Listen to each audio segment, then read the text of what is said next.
और बात अब करेंगे छत्तीसगढ़ की, जहां नकटी गांव के मुद्दे पर सियासत प्रदेश में तेज हो गई है।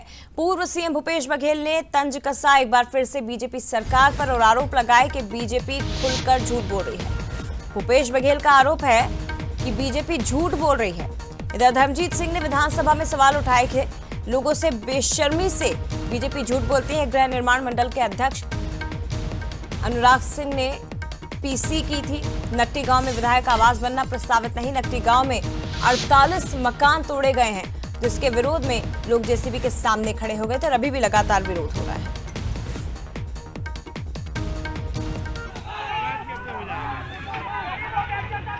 इतना झूठ बोलेंगे और सबके झूठ बोलने बेशरम लोग हैं, इसको शर्म भी नहीं आती। विधानसभा में धर्मजीत सिंह जो उन्हीं पार्टी के विधायक है, उन्होंने सवाल किया, राजस्व मंत्री उत्तर दे रहे थे और बैठे बैठे ओपी चौधरी की परंपरा भी नहीं मालूम, वो बैठे बैठे बगल के मंत्री को कह रहे थे नकटी गांव नकटी गांव नकटी गांव बोलो। तो वो तो सब रिकॉर्डेड है।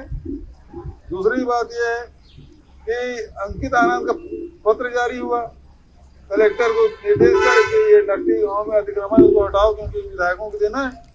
ये तो अभी की बात है। और गृह निर्माण मंडल अध्यक्ष अनुराग सिंह ने प्रेस कॉन्फ्रेंस में क्या कुछ कहा था, वो भी आप सुनिए। 2/2/2026 को आवास पर्यावरण मंत्री ने पत्र लिखा और बताया कि ये भूमि हमारे पास नहीं है और विधायक आवास बनाने के लिए एक कमेटी होती है, विधानसभा अध्यक्ष और चीफ मिनिस्टर और लोग रहते हैं उसमें। वो कमेटी डिसाइड करती है कहाँ पर विधायक आवास बनाना है। तो निश्चित रूप से ये पूरा विषय एक फेक नैरेटिव पर आधारित था और उस फेक नैरेटिव के आधार पर कांग्रेस के लोगों के द्वारा पूर्व मुख्यमंत्री जी से लेकर विकास उपाध्याय जी से लेकर टीएस सिंहदेव जी से लेकर दीपक वैद से लेकर इन सारे लोगों ने इसमें जन भावनाओं को भड़काने का काम किया है।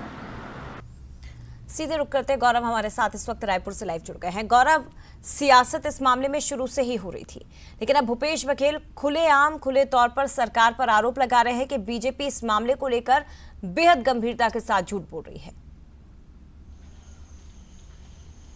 जी बिल्कुल, देखिए जिस तरीके से नकटी का मामला सामने आया उसने सबको सोचने के लिए मजबूर कर दिया था कि आखिर इस तरीके की कार्रवाई क्यों की गई, और इसका फायदा उठाते हुए कांग्रेस जो है वो लगातार नकटी तक पहुंची और वहां पर जो विस्थापित किए गए थे 48 परिवार के लोगों को वहां से हटाया गया था और उनके अवैध कब्जे पर बुलडोजर चलाया गया था, उनसे लगातार मिल रही थी। और उनके साथ न केवल नकटी तक सीमित थे, उनके साथ कलेक्ट्रेट घेराव के दौरान भी तमाम कांग्रेस के लीडर जो मौजूद थे, जिला अध्यक्ष उनके साथ खाना खा रहे हैं, उनको खाना खिला रहे थे। और उसके साथ ही साथ जब पर्यावरण एवं आवास मंत्री ओपी चौधरी के निवास का घेराव हुआ, तब जो पूर्व संसदीय सचिव है विकास उपाध्याय, उन्होंने तो बैरिकेटिंग तोड़कर उनके घर तक प्रवेश किया और लगातार वहां नारेबाजी हुई थी और कांग्रेस लगातार इस मुद्दे को लेकर सरकार को घेरते नजर आई थी। लेकिन पिछले 2 दिनों से जिस तरीके से बीजेपी की प्रेस कॉन्फ्रेंस हो रही है और इस पूरे मसले को लेकर उन्होंने जो बातचीत रख रहे हैं, उससे तो ये साफ है कि ये लड़ाई यही खत्म होने वाली नहीं। और कल जिस तरीके से गृह निर्माण मंडल के अध्यक्ष अनुराग सिंह ने प्रेस वार्ता लेकर सीधे तौर पर कहा कि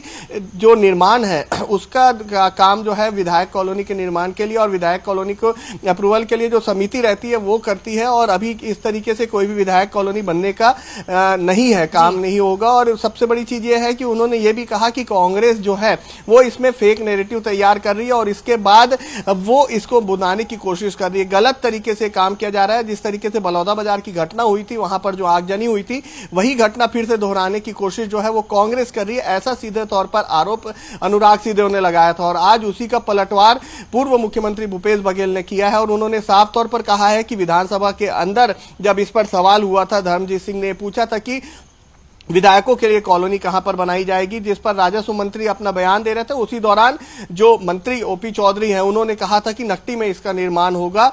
तो पूरी तरीके से इस पर सियासत तेज हो गई, आरोप प्रत्यारोप का दौर जारी है और जिस तरीके से आज भूपेश बघेल का बयान सामने आया वो कहीं ना कहीं बीजेपी को घेरने के लिए काफी है। जी शुक्रिया आपका गौरव, तमाम जानकारी हम तक पहुंचाने के लिए। इस मामले पर सियासत लगातार हो रही है। फिलहाल बहुत धन्यवाद आपका।